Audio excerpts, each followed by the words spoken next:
ہم اپنی زندگی میں روزانہ کتنے ہی فیصلے کرتے ہیں، ہے نا؟ کبھی صحیح، کبھی غلط۔ لیکن وہ کیا چیز ہے جو ہمیں ہمیشہ سیدھے راستے پر رکھتی ہے، خاص طور پر تب جب کوئی دیکھ بھی نہ رہا ہو؟ آئیے آج ایک ایسی ہی کہانی کو سمجھتے ہیں جو ہمارے ایمان اور ہمارے عمل کے گہرے تعلق کو واضح کرتی ہے۔ تو چلیں ملتے ہیں ہماری آج کی کہانی کے مرکزی کردار سے۔ نام ہے اس کا فارس، ایک عام سا انسان، بالکل ہم سب کی طرح۔ ذرا اس کی دنیا میں چل کر دیکھتے ہیں کہ اس کی عام سی زندگی میں کیا خاص بات چھپی تھی۔ فارس کی زندگی کا ایک پکا روٹین تھا۔ روز صبح اٹھنا، دفتر جانا، کام کرنا، لوگوں سے ملنا اور شام کو واپس گھر۔ بس یہی چکر چلتا رہتا تھا۔ بظاہر تو سب کچھ بالکل ٹھیک ٹھاک اور پرسکون تھا۔ لیکن یہ تو تھی باہر کی کہانی۔ اندر فارس کے دل و دماغ میں ایک بالکل الگ ہی کشمکش چل رہی تھی۔ ایک ایسی آواز تھی جو اسے ہر قدم پر، ہر فیصلے پر روکتی تھی۔ تو آخر یہ کشمکش تھی کیا؟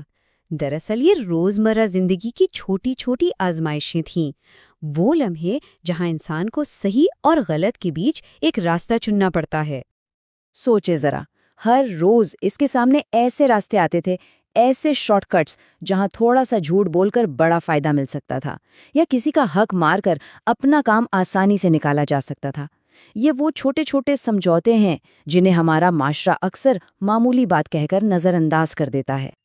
اور جب بھی فارس ان راستوں سے بچنے کی کوشش کرتا تو اسے اپنے دوستوں، اپنے ارد گرد کے لوگوں سے ایک ہی جواب ملتا: ارے بھائی، سبھی تو کرتے ہیں، اس میں غلط کیا ہے؟ یہ ایک ایسا جملہ ہے جو اچھوں کے قدم ڈگمگا دیتا ہے نا؟ تو سوال یہ ہے کہ اس سارے دباؤ کے بیچ وہ کون سی چیز تھی جو فارس کو ٹوٹنے نہیں دیتی تھی؟ اس کا مورل کمپس، اس کا اخلاقی قطب نما، آخر تھا کیا؟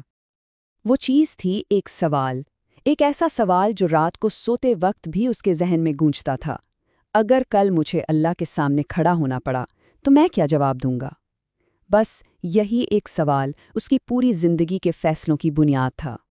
اور یہیں سے کہانی کا سب سے اہم نقطہ سامنے آتا ہے، یعنی آخرت کا تصور۔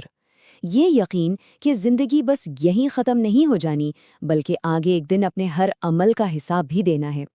جہاں دنیا کی نظر فوری فائدے پر ہوتی ہے، فارس کی نظر اس دن پر تھی جب اصل جواب دہی ہونی ہے۔ فارس کے لیے زندگی کا حساب کتاب بہت صاف تھا۔